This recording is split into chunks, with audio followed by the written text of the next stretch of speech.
We're back with Vince Obregon, Associate Vice President of Infrastructure and Service Development, talking about new bus shelters. Tell me about what are some of the criteria going into deciding who gets a bus shelter? We start with ridership. I mean, bus shelters improve ridership. So as a minimum, we're looking at 35 boardings as a starting point to look at the qualifications of a site. 35 boardings per day? Per day, okay. Right. And what else goes into it? Safety?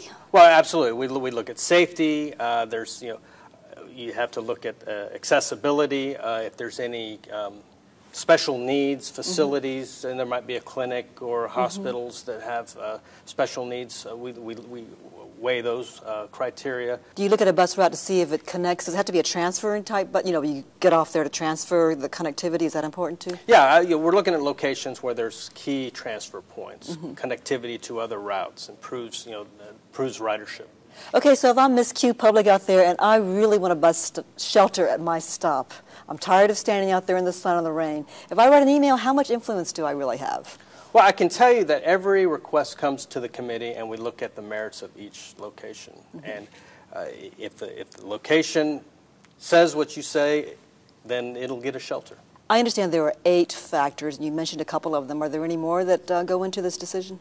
Again, I think we went through the ridership, connectivity, any special land use, if there's a special needs type of developments, be it community centers, hospitals, clinics, exactly. All those go into and weigh into the merits of the site. Letter writing campaign?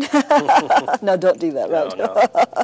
No. So is it a tough decision when the committee gets over, looks at all the requests? Is it really hard to decide, should this stop get it or should this stop get it? Or is it pretty obvious when you look at the criteria and then you look at the request? I think once you go through the criteria and evaluate each piece, it becomes obvious at the end, that this site really needs a shelter. Prior to this program starting, how many bus stops a year were we installing? Well, prior to the 100 shelter initiative, we were putting in anywhere from 30 to 50 shelters a year. Wow, so we're really ramping up. We're basically doubling the number of shelters, right? So Vince, tell me, what prompted this initiative? I mean, was something that happened that triggered, this initiative of let's go do 100 shelters?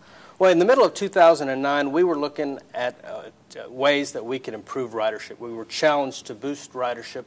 It was a proven fact that shelters improve ridership. So we reorganized some of the capital money, and we were able to put out 59 shelters in 2009. Right off the bat, we saw improvements. So it's sort of the concept, if you build it, they will come.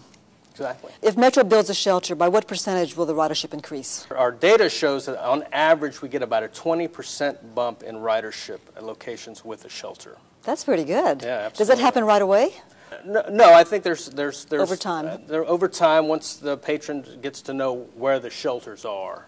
Okay, and all these shelters all look alike, or do they vary by location? Some get smaller or bigger. Or what? We have a basic architecture we try to adhere to, but there are some slight variations depending on site conditions. We can do some different things.